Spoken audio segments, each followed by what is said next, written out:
ఇంకా ఈ రోడ్డు బాగానే ఉంది. ఇంకా కొంచెం ముందుకెళ్తే రోడ్డు ఎంత దారుణంగా ఉంటుందో చూపిస్తాను పదండి. ఇంత కష్టపడి మేము చికెన్ తాగడానికి వెళ్తున్నాం. దానికోసం ఒక సబ్స్క్రైబ్ కొట్టుకోండి.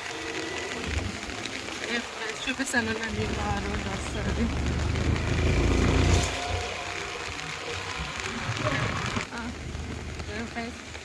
ఇప్పుడు అసలైన రోడ్లోకి వచ్చాము. ఇక్కడే కొత్తగా రోడ్డు వేస్తున్నారు, ఇంకా దీన్ని వదలలేదు. ఇప్పుడు చూడండి రోడ్డు ఎట్లా చూపిస్తాను. అసలు ఈ వస్తున్నాయి బురదలు వెళ్తున్నాము. ఏం చదువుతుందో లేదో కూడా